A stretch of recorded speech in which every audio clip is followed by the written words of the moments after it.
You've lost touch with who you are, the core of your being. You're on social media too much. You're listening to what other people are telling you. You got to listen to yourself. You got to cut all that shit out.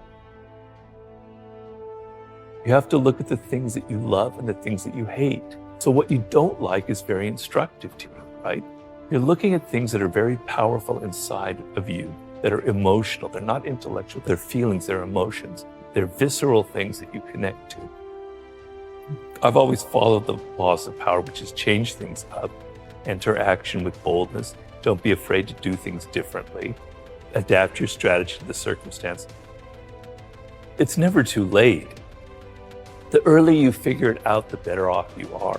But it can happen later in life. Now, I figured out at an early age that I wanted to write. I didn't know what I wanted to write, but I loved words and I loved writing. And if I didn't have that connection when I was 8 years old, all the way into high school and college, I would have been a lost soul. And I empathize with a lot of people who don't have that feeling when they're 8 or 18 or in their 20s. But I've tried to tell people everybody has it. You're just not listening to yourself. You've lost touch with who you are. There are 5 forms of intelligence. We normally associate intelligence with intellectuals, with our Noam Chomsky, with Albert Einstein. No, intelligence comes in all forms. Working with your hands is a form of intelligence. A carpenter has a high form of intelligence. People who are sports, who athletically use their body, that's another form of intelligence. There's music, there's math, there's language. You have one of these frames of mind. By the way your brain is wired, you are inclined towards one of them. Figure that out. You got to be a bit bold. You have to embrace what makes you different. It takes time. To do anything in life takes time and hours, patience, and work. So I like to tell people to go back to their earliest childhood memories of things that really excited them before they got mixed up with parents, teachers, and all that, other people telling them stuff, you know? You gotta cut all that shit out.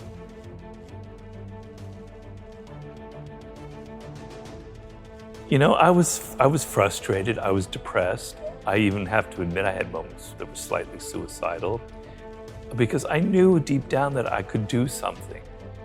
I was different from other people. I had different experiences, you know, and I knew that there was something I needed to express.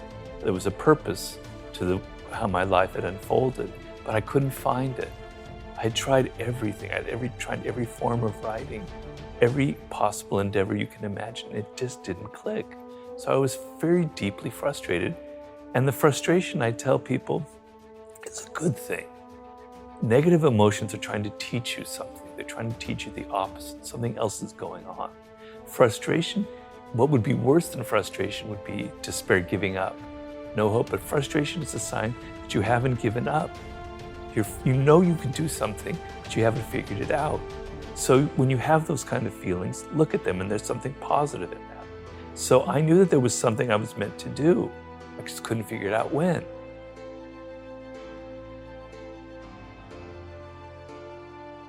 It's easy for me, a boomer, I have to admit that, to preach to you when you have gone through you've gone through a pandemic that made what looks like to be a recession. And then if you're a millennial, you went through the crash in 08. It's easy for me to preach. You're dealing with really difficult circumstances.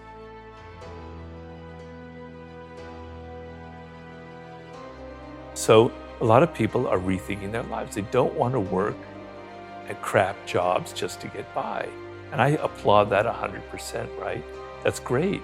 So you want to think about working for yourself is the ultimate position in this world. And even though times are difficult, even though it may seem like just a dream, there's so much potential out there for entrepreneurial spirit, for creating your own startup, for creating your own podcast, for going your own path in life. You don't have to follow other people.